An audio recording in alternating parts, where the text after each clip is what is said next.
¿Qué tal a todos? Bienvenidos a este primer video de la semana, primer video de junio, con dos temas calientes e inevitables, porque han dominado las especulaciones y debates en las redes sociales durante las últimas 48 horas. El primero y más importante es sobre Elván Rodríguez. Ocurre que en una decisión no inesperada, pero no por ello más sorprendente, el campeón mundial interino del peso gallo de la AMB, Antonio Vargas, ha sido oficialmente ascendido a campeón mundial absoluto de ese organismo, tras decidirse que su campeón absoluto, hasta ayer, Seiya Susumi, sea designado campeón en receso, debido a una lesión sufrida en su última pelea contra Nonito Donaire, de la que al parecer aún no se ha recuperado del todo. La decisión parece correcta, pero su manejo y la comparación con casos similares como el de Gervonta Davis la hace incorrecta y decididamente llama a las sospechas, algo que vamos a analizar en este video. El otro tema caliente del lunes tiene que ver con el presente y futuro de Dimitri Bivol, que tras vencer en pelea de trámite a Michael Eifer, mostrando un pobre desempeño pese a lo limitado de su rival, dejó dudas para su próxima pelea. Hay dudas sobre la razón de haber evitado la trilogía contra Beterbiev, también de haber evitado a Benavides cuando se le ofreció la unificación, y hay sospechas graves sobre el verdadero estado de su físico. El cinturón express que le puede permitir a Jesse Rodríguez cumplir su objetivo de ser campeón del peso gallo y las dudas enormes sobre el futuro de Dimitri Bivol son los dos temas de este video. A continuación.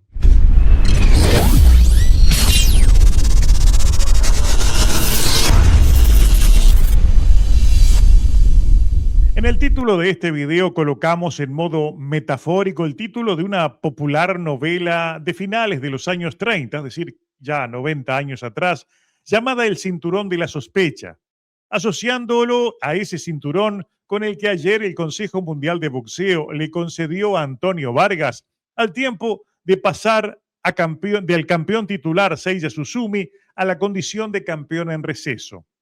Obviamente, tras eso desapareció de la página web y aparece hoy Antonio Vargas como nuevo campeón. Vargas, que ha tejido una historia confusa de desencuentros y peleas que no ocurrieron con ese título, del que al final era campeón interino, por más que en la página web de la AMB por ningún lado lo dijera. Hace unos meses, Vargas había sido ya ascendido a la condición de campeón absoluto, luego de que su pelea contra Seiya Susumi no pudiera concretarse debido a una lesión del boxeador japonés. Debía defender el cinto contra Nonito Donaire, que a la sazón también era campeón interino, al menos en ese momento, pero por un tema familiar se retiró de esa pelea y el lesionado Susumi volvió a ser campeón y fue quien terminó peleando con Nonito Donaire. En ese combate que ganó Susumi habría sufrido una lesión que ahora es utilizada para quitarlo del medio y volver a poner allí a Antonio Vargas. Todo eso parecerían movimientos normales de la AMB que saca y pone campeones como quien se cambia calcetines. Pero en este caso la confusión es tan grande que inevitablemente este decreto express huele a cualquier cosa menos a algo normal. ¿Y por qué huele a cualquier cosa? Porque precisamente Antonio Vargas fue el rival elegido a dedo por Elván Rodríguez y sus manejadores para que se convierta en campeón de 3 divisiones, es decir, consiguiendo ahora el título gallo. Es decir, eligieron al rival más débil, aparentemente, pese a que allí estaba el Chispa Medina, campeón OMB, y estaba Takuma Inoue, campeón del Consejo Mundial de Boxeo. Y lo peor, a Vargas lo eligieron cuando no era campeón absoluto, pero en todo momento lo han estado presentando en cada una de las promociones como el campeón absoluto, al cual va a enfrentar precisamente Rodríguez. Y ello porque la Asociación Mundial de Boxeo recién este fin de semana decidió o se acordó de nombrar a Vargas como campeón absoluto, a menos de 2 semanas de esa pelea de Jesse Rodríguez contra Vargas, que será el 13 de junio. Es obvio que el decreto decidido este fin de semana es producto de una negociación que seguramente fue demorada y conflictiva. Es posible también que Susumi no aceptara ir al receso. Es posible también que dentro de la AMB alguien no estuviera de acuerdo con esta forma de gestionar este tipo de peleas. Es posible también que la presión de Eddie Hearn para que lo nombraran campeón a Vargas haya incidido o haya molestado. Nadie lo sabe. El punto es que haya sido como haya sido, respetando o violando los reglamentos de la AMB, al final del día lo único cierto es que el equipo de Rodríguez se salió con la suya y lo único que podría salvar a la AMB de quedar marcada por la escandalosa sospecha de que están operando a favor de un campeón al que están promoviendo para una millonaria pelea contra Naoya Inoue en 2027 y que por ello necesita urgente un título de campeón en 118 libras, será que Antonio Vargas le gane al Van Rodríguez el 13 de junio. Si pierde esa pelea, hasta Vargas quedará descolocado frente al juicio de la fanaticada. Mucho cuidado con eso. A nivel de las redes sociales, mientras tanto, hay todo tipo de comentarios negativos por estas horas sobre el paso dado por la AMB, especialmente porque Rodríguez tenía otros rivales campeones en 118 libras, mejor calificados y disponibles. Algunos escritos, como el de la captura de pantalla, son muy claros. Solo la AMB podría convertir la victoria de un campeón en su última pelea en una razón para quitarle su cinturón. Así es como los organismos alfabéticos imprimen dinero. Una lesión que debería congelar un cinturón, genera un segundo cinturón y las tarifas de sanción entran de todos modos. Allí dice algo cierto, la situación de un cinturón interino transformado de una hora para la otra en el momento que uno de los mejores peleadores de esta generación, como el Van Rodríguez, decide que quiere lo que hay en tu división. O sea, la AMB hizo lo que hizo para complacer a Jesse Rodríguez. Por ello, si gana el Van, parecerá una victoria orquestada en un escritorio. Especialmente si recordamos que en el peso ligero, la AMB mantiene como campeón en su lista de clasificaciones a Gervonta Davis y nunca lo retiró, pese a que había sido declarado en receso e incluso le ordenó una pelea en fecha reciente contra Floyd Scofield. La pregunta es, ¿por qué no dejar a Susumi y que el Van Rodríguez peleara por el título interino o eligiera a otro campeón? Mi opinión personal es que deberán rezar para que el Van Rodríguez pierda el 13 de junio, aunque eso signifique que no habrá Van versus Naoya y perderán dinero en la ecuación.